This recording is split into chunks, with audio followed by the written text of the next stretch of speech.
Straight hello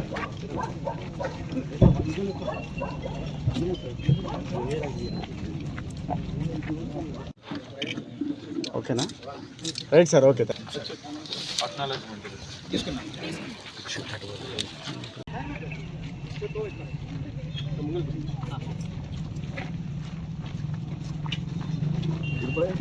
hello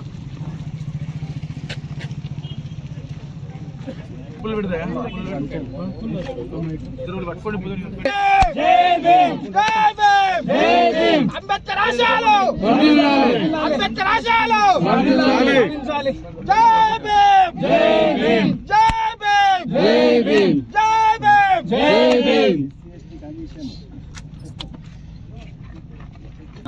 ఏదా నువ్వు ఎంత వాళ్ళ క్యానెట్లు ఉండాలి వచ్చినటువంటి కమిషన్ చైర్మన్ గారికి, ఆర్డీఓ గారికి, ఎంఆర్ఓ గారికి, ఎమ్మెల్యే గారికి అక్కడ కలెక్టర్ మీటింగ్ ఆర్డీఓ చెప్తా, కలెక్టర్ చెప్తా. ఆ ఇల్లు గిట్ట మీరు డిస్టర్బెన్స్ చేస్తే ఆ ఊళ్ళో నేను సర్వే చేయాలి, ప్రభుత్వం నేను గులగొడితే ఇల్లు ఆపాలి, లేకపోతే మాత్రం ఆపద్దు. నేను ఏమంటలేను, తీసుకో కలెక్టర్ పర్మిషన్ తీసుకో. ఎందుకంటే మీరు మాత్రము ఇల్లు ఆయన కట్టుకుని డిస్టర్బెన్స్ చేస్తే ఈ ఊళ్ళో ఉంది గ్రామంలో గవర్నమెంట్ ఉన్నాయని ఇల్లు గులగొడితే ఇది గులగొట్టు ఒకటే బేగర్రాములు కోనే మీకు న్యాయం ఉండద్దు.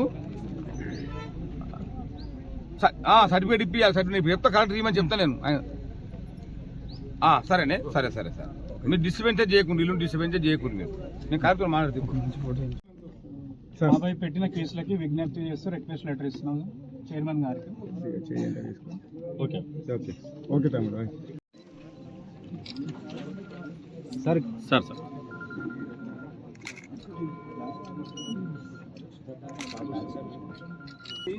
ఇది ఎట్లా చర్య అంటే నా రైట్స్ని అడిగేసరికి ఇది మావోయిస్ట్ చర్య లెక్క, టెర్రరిస్ట్ చర్య లెక్క అనిపిస్తుంది సార్ నాకు. సార్ సెక్రటరీ గారు ఎవరైతే నా మీద అయితే అక్రమ కేసు పెట్టారో అదొక టెర్రరిస్ట్ చర్య కింద నేను పరిగణిస్తున్నాను. ఎందుకంటే నా రైట్ని నేను అడిగితే దాన్ని ఒకరు చెప్తే దాన్ని వాళ్ళ మీద కేసులు బనాయించడం అనేది నాకైతే రైట్స్ని అడగడం తప్పులాగా ఉంటుంది సార్. వీళ్ళ ముందులో అసలు వాటికి ఛాన్సే లేదు. హ్యూమన్ రైట్స్ వాటికి సంబంధించిన 2 మీకు నేను ఇస్తున్నాను సార్. బాధ్యుల పైన కాకుండా బాధ్యతల పైన ఉల్టా కేసు నాయన పేరు మీద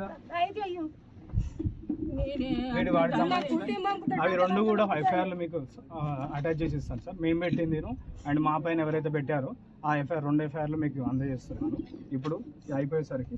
అండ్ అలాగే మేము కట్టుకుంటున్న ఆ స్థలం పైన మీరు ఎలా వచ్చి పంపు చేసి మాకు అది ఆ కార్యక్రమం మొదలెట్టాలని కోరుకుంటున్నాను సార్. అండ్ అలాగే మాకు ఫర్దర్గా ఫ్యూచర్లో ఆ స్థలంలో ఎలాంటి ప్రాబ్లమ్స్ రాకుండా అది కూడా మీరే చూసుకోవాలని కోరుతున్నాను. ఇప్పుడు ఎలాగో వచ్చారు కదా ఇక్కడ వరకు, ఈ సందర్భంలో ఒకసారి అక్కడ సాల్వ్ చేయడానికి ఇప్పుడు మీరు వచ్చిపోయినా కూడా సమస్య అలానే ఉందనుకో, పూర్తిగా సాల్వ్ కాకుండా ఉంటే మళ్ళీ ఫర్దర్గా ఇబ్బంది పెట్టే అవకాశం ఉంది సార్. ఎందుకంటే మీరు చూస్తున్నారు ప్రజెంట్ ఉన్న రాజకీయ పరిస్థితుల్లో ఉన్న అధికారం దుర్వినియోగం చేయడం, గెలిచిన ఒక రోజుకి వెంటనే వచ్చి మనది చర్య తీసుకోవడం అనేది ఎంతవరకు. మరి ఇంకోటి మన తీర్మానం రాసింది ఒక రోజు, తీసుకుంది మనకు నోటీస్ ఇచ్చింది ఇంకో ముందు రోజు ఇచ్చి గెలిచిన వెంటనే మన దగ్గరకు వచ్చి ఇది పూర్తి కక్షశాపం చర్య సార్.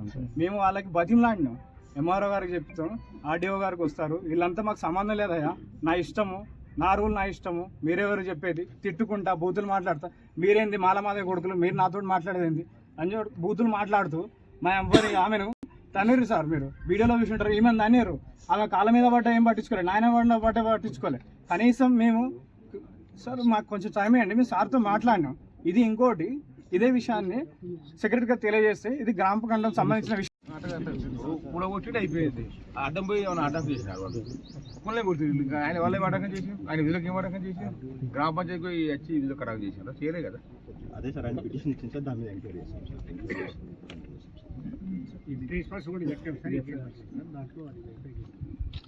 ఇది ఒకటి. రెండోది ఏంటంటే ఇప్పుడు పంచాయత్ సెక్రటరీ మీద ఆ రోజు ఆయన వాళ్ళని ఇదంతా జరిగింది, వెంటనే నేను సస్పెండ్ చేయాలనేటువంటిది మీరు చెప్పారు. కానీ ఇప్పటిదాకా ఇంకా డ్యూటీలో ఉన్నాడు ఆయన. శాఖపరమైన ఏ చర్యలు తీసుకోవచ్చు కాబట్టి ఇదొకటి. అట్లనే వాళ్ళ మీద యాక్షన్ ఏం తీసుకున్నారు? అన్ని విషయాల మీద ఇక్కడికి వెళ్ళి చక్కగా రంజోలికి పోయిన తర్వాత కలెక్టరేట్కి పోతాం 2 గంటల మీటింగ్, అక్కడ ఎస్పీ గారితో కలెక్టర్ గారితో అవన్నీ విషయాలు మాట్లాడుతాం.